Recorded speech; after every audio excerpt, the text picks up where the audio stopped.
Bowler ball করলেন, হালকা একটা আবেদন হলো। আম্পায়ার মাথা নেড়ে জানিয়ে দিলেন, না, এটা আউট না। ঠিক সেই মুহূর্তে কমেন্ট্রি বক্স থেকে ধারাভাষ্যকাররা আত্মবিশ্বাসের সাথে বলে উঠলেন, বিগ আল্টায়েস, এটা তো ব্যাটে লেগেছে। ওদিকে মাঠে অধিনায়ক বোলারের কাছে বারবার জানতে চাইলেন, রিভিউ নেব নাকি নেব না, কিন্তু বোলার সরাসরি না করে দিলেন। তিনি নিশ্চিত ছিলেন যে এটা আউট হয়নি, কিন্তু অধিনায়ক কি যেন একটা ভেবে শেষ মুহূর্তে রিভিউ নেওয়ার সিদ্ধান্ত নিলেন।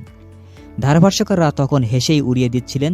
তারা বলছিলেন, ও নো, এটা তো একদম সহজ সিদ্ধান্ত, রিভিউটা নষ্ট হলো। কিন্তু রিপ্লে যখন জায়ান্ট স্ক্রিনে এলো, তখন সবার চোখ কপালে উঠে যাওয়ার মতো অবস্থা। রিপ্লেতে দেখা গেল বলটা ব্যাটে লাগার অনেক আগেই প্যাডে লেগেছে। শুধু তাই নয়, ভিডিওতে স্পষ্ট দেখা যাচ্ছিল ব্যাট এবং বলের মধ্যে অনেকখানি ফাঁকা, যা খালি চোখে একদমই উল্টো মনে হচ্ছিল। মুহূর্তেই বদলে গেল দৃশ্যপট। মাঠ জুড়ে ফিল্ডিং সাইডের উচ্ছ্বাস আর ধারাভাষ্যকারদের মুখে একটাই শব্দ, আনবিলিভেবল।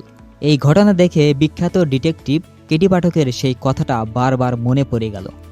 সবসময় খালি চোখে যা দেখা যায় তা সত্যি হয় না।